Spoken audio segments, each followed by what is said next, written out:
شروع اللہ کے پاک اور بابرکت نام سے جو بڑا مہربان نہایت رحم کرنے والا ہے۔ نصیب ٹی وی کے دیکھنے والے تمام دوستوں کو خوش آمدید۔ نابینا افراد کو عام انسان کی طرح خواب نہیں آتے۔ توتلے پن کے مریض کو پرندے کا کٹا کھلانے سے وہ ٹھیک ہو جاتا ہے۔ شوگر کا مریض اگر روزانہ 5 گھنٹے سفید جرابیں 1 ماہ تک پہنتا رہے تو شوگر ختم ہو جاتی ہے۔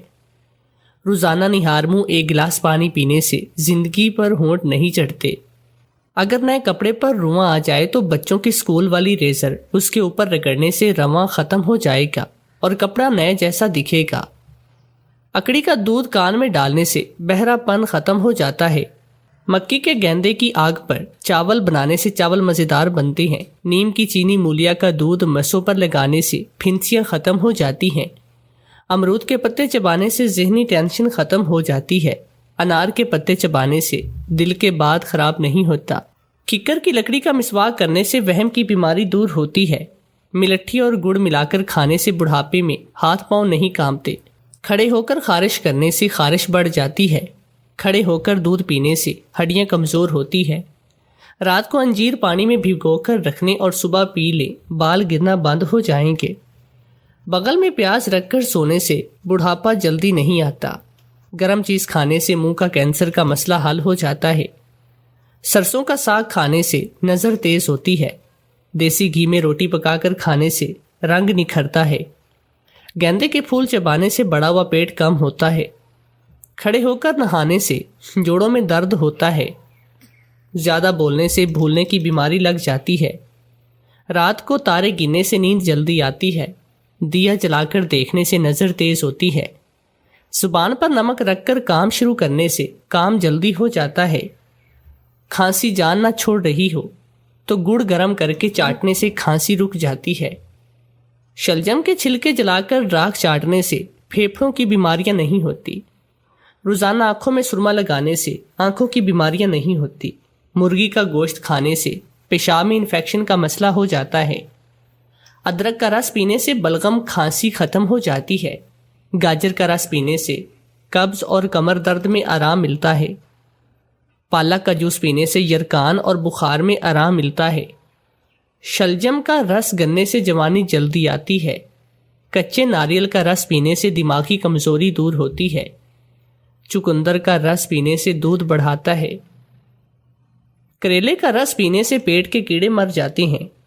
آلو کا رس پینے سے جلد صاف رہتی ہے۔ ککڑی کھانے سے چھاتیاں خوبصورت ہوتی ہیں۔ سیب گرم کر کے کھانے سے کینسر کی بیماریاں دور ہوتی ہے۔ گوبھی کا رس پینے سے کمر اور پٹھے مضبوط ہوتے ہیں۔ کینسر ہونے کی چند علامات۔ جسم کی جلد پر کسی بھی طرح کا نشان کینسر کی علامت ثابت ہو سکتا ہے۔ اس کے علاوہ جلد میں خارش کا ہونا، جلد کی رنگت کا تبدیل ہونا، یہ کینسر کی علامات کو ظاہر کرتا ہے۔ کھانسی کا مستقل ہونا، دواؤں سے فوری طور پر آرام کا نہ آنا، کھانسی میں خون کا آنا، کھانسی میں بلغم کا نکلنا، کھانستے ہوئے تکلیف کا محسوس ہونا۔ بریسٹ کینسر خواتین میں بہت زیادہ پایا جاتا ہے۔ اس کی علامات میں بریسٹ کے سائز کا چھوٹا بڑا ہونا، بریسٹ کے اندر یا اطراف میں گٹھلی یا گرے کا محسوس ہونا، ناقابل برداشت تکلیف کا ہونا، بریسٹ کا زیادہ تر سرخ اور لال ہونا، بریسٹ میں دکھن اور جلن کا محسوس ہونا، پیٹ کا بڑھ جانا، پھولنا اور ڈاکٹر کو بار بار دکھانے پر آرام کا نہ آنا، یہ کینسر کے مرض کو ظاہر کرتا ہے۔ مشکل تھکاوٹ کا ہونا، آرام کرنے کے بعد بھی طبیعت میں اضطراب کا ہونا وغیرہ وغیرہ، یہ سب خاص طور پر خواتین میں کینسر جیسے مرض کا پتہ دیتا ہے۔ پیشاب کا بار بار آنا، پیشاب کرتے ہوئے تکلیف کا محسوس ہونا، پیشاب کے دوران جلن کا ہونا، اعلیٰ تناسل پر سوجن کا ہونا، پیشاب کا مثانے میں زیادہ دیر نہ رکنا، پیشاب کا کھانسنے یا بات کرتے ہوئے نکل جانا، یہ سب علامات کینسر کی طرف اشارہ کرتی ہیں۔ واش روم کے بعد خون کا آنا، جلن کا محسوس ہونا، طبیعت میں چڑچڑا پن ہونا وغیرہ وغیرہ، یرکان کی علامات۔ مولی کا جوس، روزانہ مولی کے پتوں کا رس نکال کر 1 گلاس پیا جائے تو یرکان کا علاج جلد ممکن ہے۔ اسے تیار کرنے کے لیے ایک بڑے سائز کی مولی کو پیس لیں اور اس کا رس نچوڑ لیں، یا مولی کے تازہ پتے پانی میں ابال لیں اور اسے چھان کر مریض کو پلائیں، بے حد مفید ہے۔ ٹماٹر کا جوس، ٹماٹر میں انسان کے اندر خون بنانے میں مدد فراہم کرتا ہے اور اس کے اندر لیوپین موجود ہوتا ہے جو جگر کی بیماریوں کا خطرہ کم کرتا ہے۔ صبح کے وقت ٹماٹر کا جوس کا 1 گلاس نمک اور مرچ ملا کر پیا جائے تو یرقان کا علاج جلد کیا جا سکتا ہے۔ لیمو کا رس، لیمو میں سوزش کی املاک موجود ہوتی ہے جو جوائنٹ سے نجات حاصل کرنے میں سود مند ہوتی ہے اور یہ جگر کی خلیات کو کسی بھی نقصان سے محفوظ رکھتا ہے۔ اس لیے لیمو کا استعمال پیلیا سے چھٹکارا حاصل کرنے کا سب سے آسان گھریلو ٹوٹکا ہے۔ گنے کا رس، گنا ہاضمے کے لیے اچھا ہوتا ہے اور یہ جگر کے کام کو مزید بہتر بناتا ہے، جبکہ روزانہ گنے کا 1 گلاس جوس پینے سے یرقان کا مریض تیزی سے اس مرض سے چھٹکارا حاصل کر سکتا ہے۔ اولا کا جوس، اولا کا جوس بھی ٹماٹر کے جوس کی طرح ہوتا ہے، اسے پینے سے یرقان دور ہو جاتا ہے۔ ہم گاؤں میں رہنے والے لوگ تھے اور ہمارے گاؤں کی ساری آبادی تقریباً کھیتی باڑی کا کام کرتی تھی۔ گاؤں کے اندر اور باہر ہر طرف صرف ہرے بھرے کھیت اور پھلوں کے درخت اور سبزیوں کی فصلیں پھیلی ہوئی تھی۔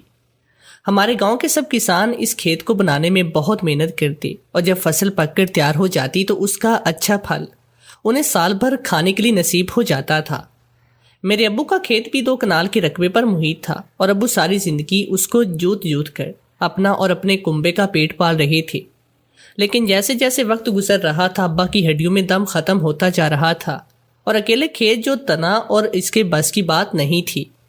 میری طبیعت تو بہت ہی من موچی اور لا ابالی تھی، اس لیے میں اماں اور ابا کے کہنے کے باوجود کسی کام پر توجہ نہیں دیتا اور اپنی دنیا میں مگن رہتا تھا۔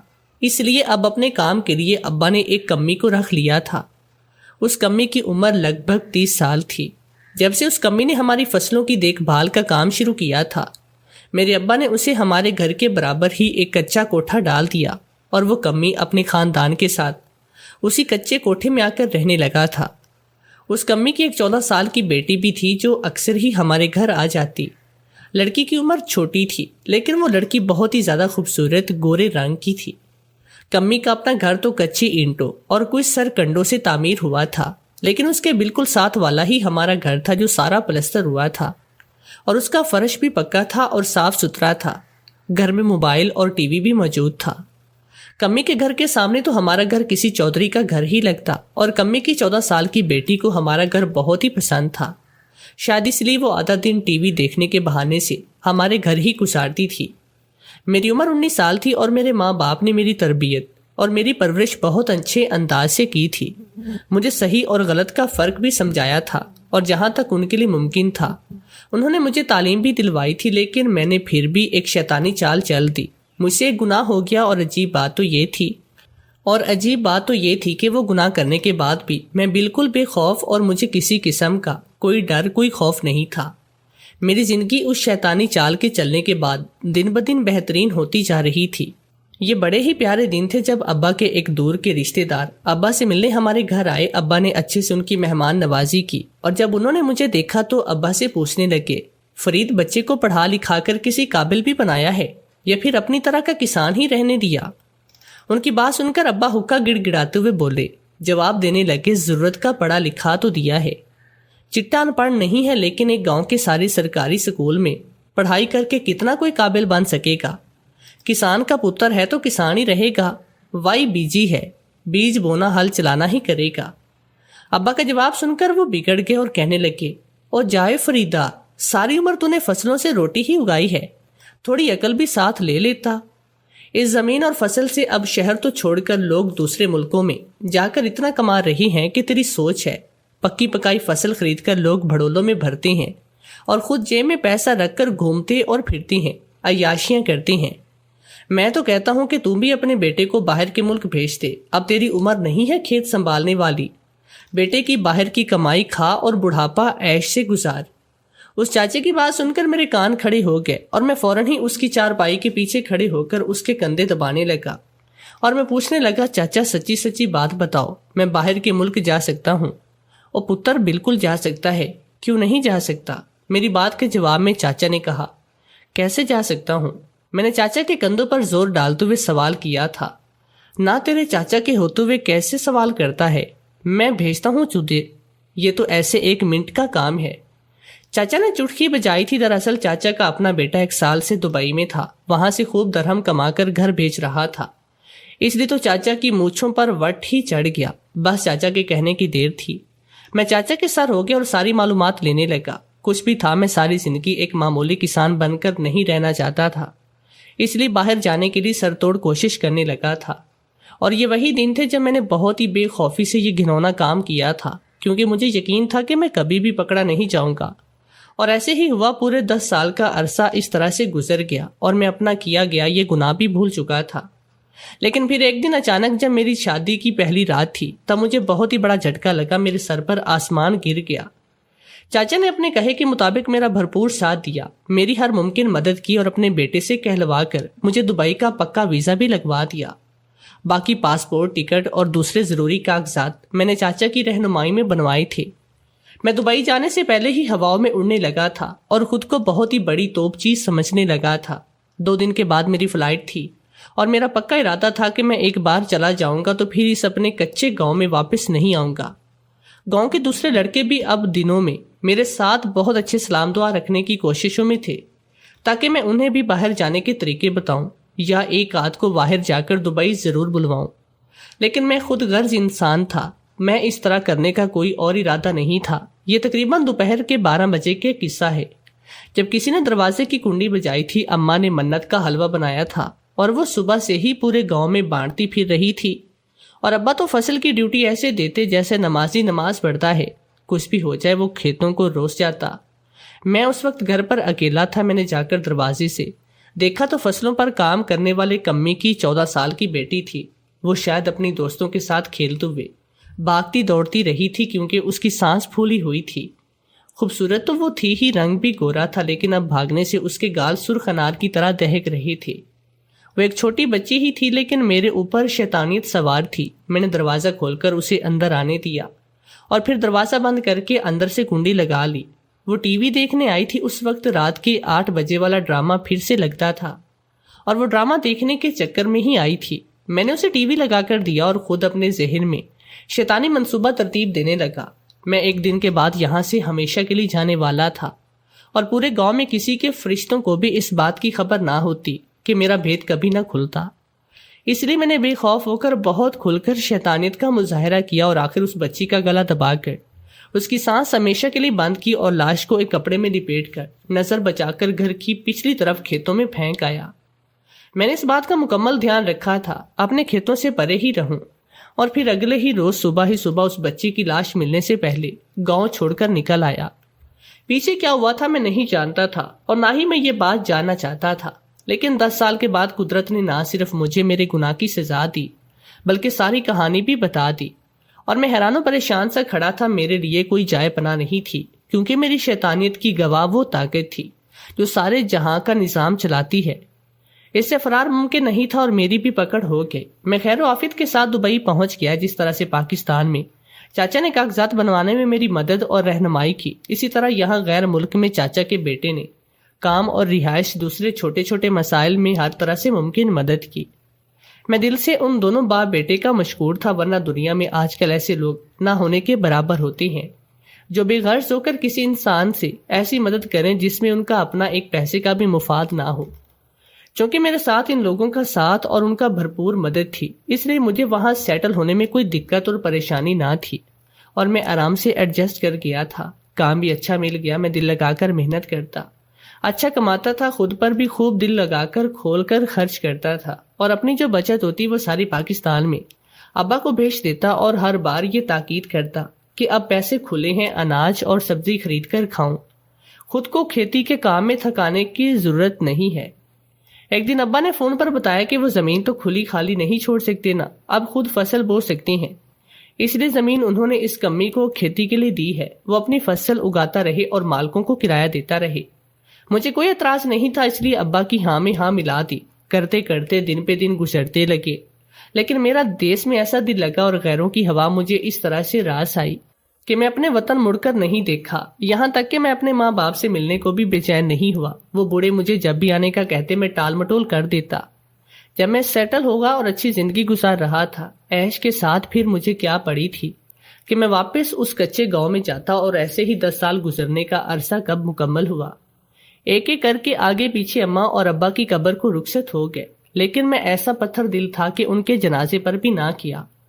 انہیں غیر مردوں نے ہی قبر میں ڈالا، جس کو خون پسینہ ایک کر کے انہوں نے جس قابل بنایا تھا اس نے اتنا بھی احساس نہیں کیا، لیکن شاید میں اپنے کالے کرتوت کی وجہ سے دہتکارا ہوا تھا، اس لیے مجھے کسی اچھے اور انسانی عمل کے کرنے کی توفیق بھی نہیں مل رہی تھی۔ پھر ایک دن میں نے دبئی سے فرار ہونے کا منصوبہ بنایا۔ مجھے یہاں سے اپنی جان بچا کر بھاگنا تھا اور فرار ہو کر پاکستان ہی جانا تھا، لیکن فلائٹ کی اس وقت پر جب جہاز اڑنے والا تھا میں پکڑا گیا۔ یہ میری شادی کی پہلی رات تھی، میں بہت خوش تھا۔ مجھے ہاتھ پاؤں ہلائے بغیر ایک اچھا رشتہ اس طرح سے مل گیا کہ سمجھے جیسے میری جھولی میں آ کر گرا ہو، اور میں نے اسے فوراً سے پہلے جھپٹ لیا ہو، کیونکہ میں جانتا تھا کہ اس رشتے کے لیے ہاں کرنے اور شادی ہونے کی دیر تھی۔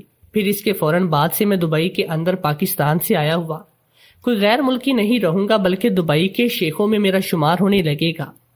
دراصل پہلے 5 سال تو میں نے ایک ہوٹل پر برتن دھونے کا کام کیا تھا، لیکن 5 سال کے بعد مجھے شیخ کے پاس اچھی اور باعزت ملازمت مل گئی۔ وہ شیخ بوڑھا تھا اور اسے ایک ایسے جوان کی ضرورت تھی جو اس کا سارا کاروبار سنبھال سکے، اور وہ بھی ایماندار۔ میں جب انٹرویو کے لیے آیا تو اس شیخ نے مجھے پاس کرتے ہوئے اپنے پاس ملازم رکھ لیا تھا۔ تنخواہ تو بہت اچھی تھی، اس کے ساتھ ہی مجھے رہائش بھی اس شیخ کی کوٹھی میں مل گئی۔ شروع میں میرا یہی خیال تھا کہ شیخ بالکل اکیلا رہتا ہے اور اس کی ساری اولاد یورپی ملکوں میں رہتی ہے، لیکن کچھ ہی دنوں کے بعد مجھے یہ معلوم ہوا کہ شیخ کی ایک بیٹی شیخ کے ساتھ ہی رہتی ہے۔ وہ غیر شادی شدہ تھی۔ شیخ اس کے لیے مناسب رشتے کی تلاش میں تھا۔ ایک دن شیخ نے مجھے اپنے پاس بلا کر ایک عجیب بات کہی، جسے سن کر میری آنکھیں پھٹی کی پھٹی رہ گئی۔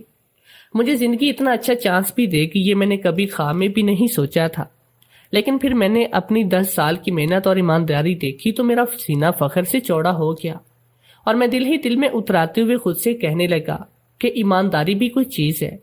لیکن میں یہ بات نہیں جانتا کہ بعض گناہ اتنے برے ہوتے ہیں کہ ان گناہوں کے کرنے کے بعد اگر ساری زندگی ایمانداری کے ترازو میں گزاری جائے، تب بھی وہ ترازو تب تک برابر نہیں ہوتا جب تک آپ اس گناہ کی سزا نہیں پا لیتے اور اس گناہ سے توبہ نہیں کر دیتے۔ میرے ساتھ بھی یہی ہوا تھا۔ شیخ نے مجھ سے کہا تھا کہ اس کی بیٹی جوان ہے اور وہ اپنی بیٹی کی شادی کرنا چاہتا ہے، لیکن وہ جہاں بھی دیکھتا ہے اسے دولت کے پیچھے بھاگنے والے لالچی لوگ ہی ملتے ہیں، اور وہ اپنی بیٹی کی زندگی میں کسی لالچی انسان کا ساتھ نہیں چاہتا۔ اس لیے وہ چاہتا ہے کہ میں اس کی بیٹی سے شادی کر لوں۔ اس نے مجھے 12 آزمایا ہے، میں کام ایمانداری سے کرتا ہوں اور کہیں سے بھی لالچی نظر نہیں آتا۔ میں نے فوراً حامی بھر لی، اور بھرتا بھی کیوں نہ، آخر اتنا اچھا چانس کوئی بے وقوف ہی ہوتا ہے جو گوائے گا، جسے اس طرح کا رشتہ بغیر کسی محنت اور کوشش کے مل رہا ہو اور وہ اس سے انکار کر دیتا، اور میں بے وقوف بالکل بھی نہیں تھا۔ اس لیے میں نے شادی کے لیے ہاں کر دی اور شیخ نے میری رضامندی 1 ہفتے بعد میری اپنی بیٹی کے ساتھ نکاح کر دیا۔ میں بہت خوش تھا۔ آخر میں نے بہت ہی کم عرصے میں بہت زیادہ ترقی کر لی، اور اب آخر کار میں دبئی کے شیخوں کا داماد بن گیا تھا۔ میں ایک رئیس آدمی تھا، میری گردن تن گئی تھی، میرا نکاح ہو چکا تھا، اس لیے میں اب آزاد تھا اور شیخوں کی کوٹھی میں بے جھجک چل پھر رہا تھا۔ پہلے تو میں گھوم پھر کر ساری کوٹھی کا جائزہ لیا، اور پھر مجھے اپنی نئی نویلی دلہن کا خیال آیا۔ میں اس سے ملنے، اسے دیکھنے کے لیے بے چین ہو گیا اور فوراً اپنے کمرے میں آ گیا۔ وہ دلہن گھونگھٹ نکال کر بیٹھی ہوئی تھی۔ میرا دل خوشی سے بھر گیا تھا۔ میں نے آگے بڑھ کر دلہن کو دیکھنے کے لیے اس کا گھونگھٹ ہٹایا۔ جیسے ہی میں نے دلہن کی طرف دیکھا تو میرے رونگٹے کھڑے ہو گئے، میرے سر پر آسمان ٹوٹ پڑا تھا۔ میرا دل چاہا کہ میں فوراً اسے طلاق دے دوں، اور جیسے ہی طلاق بولنے کے لیے میں نے اپنا منہ کھولا، شیخ کی بیٹی اٹھی اور مجھے گھورنے لگی۔ اس کے بعد جو کچھ اس نے کہا وہ سنتے ہی میرے ہوش اڑ گئے۔ مجھے وہ دوپہر جسے میں پچھلے 10 سال سے بھول بیٹھا تھا آج ساری کی ساری یاد آ رہی تھی، اور میں تھر تھر کانپ رہا تھا۔ مجھے اپنا انجام صاف نظر آ رہا تھا، لیکن میں اس طرح سے مرنا نہیں چاہتا۔ مجھے اپنی جان بچانے کے لیے کچھ بھی کرنا تھا۔ میں تیزی سے سوچنے لگا، اور پھر میں نے شیخ کی بیٹی کو جکڑ کر اس کی مخصوص دماغ کی رگ دبائی، اسے بے ہوش کیا اور خود جلدی سے اپنے کاغذات جمع کرنے لگا۔ پھر میں اس شیخ اور چوکیدار کی نظر سے بچ کر کوٹھی سے باہر نکلا، اور میرا رخ ایئرپورٹ کی جانب تھا۔ مجھے جلد از جلد یہاں سے پاکستان فرار ہونا تھا، کیونکہ آج سے 10 سال پہلے جسے میں نے کمزور سمجھ کر شکار کیا تھا وہ کمزور نہیں تھی، وہ مجھ سے زیادہ طاقتور تھی۔ لیکن میں فرار ہونے میں کامیاب نہیں ہو سکا۔ شیخ نے مجھے عین موقع پر پکڑ لیا تھا، اور اب میں شیخ اور اس کی بیٹی کی عدالت میں سر جھکائے کھڑا تھا۔ اب سزا ملنے کے قریب تھی، اور ابھی مجھے اپنی غلطی کا احساس، اپنے گناہ اور اپنی حیوانیت کا شدید احساس ہو رہا تھا، جسے آج سے پہلے مجھے یاد بھی نہیں آیا۔ آج سے 10 سال پہلے میں نے خالی میدان دیکھ کر اس 14 سال کی بچی کا غلط استعمال کیا تھا، اسے جنسی زیادتی کا نشانہ بنا کر میں نے جان سے مار دیا تھا اور اس کی لاش کھیتوں میں پھینک آیا تھا۔ کوئی بھی انسان اس واقعے سے باخبر نہیں تھا جب تک میں گاؤں میں موجود تھا، لیکن میرے آنے کے دوسرے دن جب اس لڑکی کی لاش کو جانور اور پرندوں نے نوچنا شروع کیا تو یہ بات پورے گاؤں میں جنگل کی آگ کی طرح پھیل گئی کہ فرید کمی کی 14 سال کی بیٹی کو کسی نے مار کر کھیتوں میں پھینک دیا ہے۔ کوئی گواہ اور کوئی ثبوت نہیں یہ کام کس نے کیا اور کیوں کیا، لیکن جب میت کو غسل دیا گیا تب غسل دینے والی عورتوں کو یہ بات معلوم ہوئی کہ بچی کے ساتھ زیادتی ہوئی ہے، لیکن مجرم کون ہے یہ کوئی بھی نہیں جانتا۔ اس لیے کچھ اپنی بدنامی اور خوف سے اس کمی نے چپ سادھ لی اور معاملہ دب گیا تھا، لیکن میں نہیں جانتا تھا کہ جس بچی کے ساتھ میں نے زیادتی کی اس کی ایک جڑواں بہن بھی ہے۔ ہمارے گھر صرف یہی آتی جبکہ دوسری اپنے ہی گھر رہتی، گھر کے کام کاج اور دیکھ بھال میں مصروف رہتی۔ وہ 14 سالہ بچی اس دن ہمارے گھر ٹی وی دیکھنے آئی تھی، تب اپنی جڑواں بہن کو بتا کر آئی، اور اس کے بعد جب اس کی لاش ایک گٹھڑی میں لپیٹ کر کھیتوں میں پھینکنے جا رہا تھا تب اس نے مجھے وہاں پر جاتے ہوئے دیکھا تھا، لیکن اس وقت یہ ایک بچی تھی اس لیے معاملہ سمجھ بھی نہ سکی۔ لیکن اگلے دن جب لاش ملی اور اس کے ساتھ گٹھڑی ملی تو یہ چونک گئی۔ معاملہ کچھ اس کی سمجھ میں آیا تھا، اور جتنا یہ 14 سال کی لڑکی سمجھ سکی تھی اس نے اپنے باپ کو بتا دیا۔ کمی تو پہلے ہی میرے باپ کا احسان مند تھا، اور پھر بات تو تھی بھی ایک بچی کی، منہ زبانی، اس لیے اس نے خاموش رہنا ہی مناسب سمجھا اور بچی کو بھی یہی سمجھا دیا کہ خاموش رہنا ہے۔ لیکن اسے دھڑکا بھی تھا کہ کہیں دوسری بیٹی بھی کسی شیطان کی بھینٹ نہ چڑھ جائے، اس لیے اس کمی نے اسی چاچا سے بات کر کے جس نے مجھے دبئی بھجوایا تھا اپنی بیٹی کو بھی دبئی بھجوا دیا۔ اسے اس شیخ کی کوٹھی میں ملازمہ کی نوکری مل گئی۔ شیخ اکیلا رہتا، یہ بچی تھی، لیکن بچپن سے ہی کام اس کی ہڈیوں میں رچا اور بسا تھا، اس لیے یہ اچھی طرح سے دل لگا کر ساری کوٹھی کی صفائی کرتی۔ یہ وقت پر سارے کام کر دیتی اور شیخ کا بھی بہت خیال رکھتی تھی۔ شیخ اس بچی کی محنت اور لگن دیکھ کر بہت خوش تھا اور اسے اپنی بیٹی کی طرح رکھنے لگا۔ اچھی عادات کی وجہ سے یہ شیخ کو اتنی عزیز ہو گئی کہ اب کوئی اس بات کا یقین نہیں کرتا کہ یہ شیخ کی اپنی سگی بیٹی نہیں، اس کی زندگی تو بدلی ہی تھی۔ ساتھ ہی ساتھ اس کے گھر والوں کے بھی عیش ہو گئے کہ شیخ انہیں بھی ہر مہینے اچھی انکم بھیجتا ہے، لیکن اس کمی کو اپنی بیٹی کی بے آبروئی اور دردناک موت کا ایسا صدمہ لگا کہ وہ زیادہ عرصہ زندہ نہیں رہ سکا اور اسے اندر ہی اندر کینسر کے مرض نے ختم کیا اور وہ مر گیا تھا۔ اس کے پیچھے اس کی بیوی بچی تھی، اس کے پاس ایسا کوئی نہیں تھا جس کے سہارے وہ زندہ رہتی۔ اب اس کا بھی شیخ کے سوا کوئی نہیں تھا۔ شیخ رحم دل تھا، اس نے اس کمی کی بیٹی کو باقاعدہ اپنی بیٹی بنایا۔ یوں تو اس کمی کی بیٹی کی زندگی آسانیوں اور سہولتوں سے بھری تھی، لیکن اسے اپنی جڑواں بہن کے بے گناہ قتل، اس کے بعد پورے گھر اس طرح سے تباہی بھولتی نہ تھی، اس لیے وہ بدلہ لینا چاہتی تھی، کیونکہ اسے یقین تھا کہ اس سب کے پیچھے میرا ہاتھ ہے اور یہ سب میں نے ہی کیا ہے۔ دوسری طرف تقدیر بھی مجھے ڈھیل دے کر آزما رہی تھی کہ آخر میں کس حد تک جاتا ہوں، اور بلا شک میں نے خود غرضی اور گھٹیا پن کی ساری حدیں پار کر دی، اور پھر بلا آخر میری سزا کا وقت بھی آ گیا۔ جس دن میں شیخ کے پاس ملازمت کرنے کے لیے آیا اسی دن اس لڑکی نے مجھے دیکھ کر پہچان لیا تھا۔ اس کے پرانے زخم سلگ اٹھے تھے، وہ بس بدلہ لینا چاہتی تھی اور اپنی بہن کی بے گناہ موت کا حساب چاہتی تھی۔ اس کی بہن ہی کیا، اس کے ماں باپ کی موت کی وجہ بھی تو میرا کیا گیا ہی عمل تھا، اور میں کسی بھی طرح معافی کے قابل نہ تھا۔ میں نے شادی کی پہلی رات اپنی دلہن کا گھونگھر اٹھایا، اس کا چہرہ دیکھا تو میں حیرت میں گر گیا، کیونکہ اس کی شکل بالکل میرے پڑوسی اس کی کمی کی بیٹی سے ملتی تھی جو میری ہوس کا شکار ہوئی تھی۔ پہلی نظر میں مجھے لگا کہ یہ وہی ہے، اس لیے میں نے اپنی جان بچا کر فرار ہونے کی کوشش کی، لیکن اس لڑکی نے ہوش میں آتے ہی اس شیخ کو میری ساری حقیقت اور سچائی بتا دی۔ اس لیے شیخ نے مجھے فرار ہوتے وقت ایئرپورٹ پر جا لیا اور میں پکڑا گیا۔ اب 10 سال کے بعد مجھ پر یہ راز کھل گیا کہ گناہ کرنے کے بعد جب میں فرار ہوا تو پیچھے پھر کیا کیا۔ قیامت گزری اور اب کس طرح سے میرا گناہ میرا پیچھا کرتے ہوئے آخر مجھ تک پہنچ گیا تھا۔ میں نے ایک نہیں بلکہ 2 ظلم کیے تھے، ایک بچی کی آبرو ریزی بھی کی اور قتل بھی کیا۔ میں کسی بھی صورت معافی کے لائق نہیں تھا، اس لیے مجھے معافی نہیں دی گئی اور مجھے میرا سر قلم کر کے سزا سنائی گئی۔ میری اسی دنیا میں چند سانسیں بھی باقی تھی اور میں زندگی کے ان آخری لمحوں میں یہ جان لیا تھا، انسان کے اعمال اس کا سایہ ہوتے ہیں، ہمیشہ اس کی پیروی میں اس کے پیچھے چلتے ہیں اور آخر کار اسے اس گڑھے میں گرا دیتے ہیں جو وہ خود اپنے لیے کھود کر لاتا ہے۔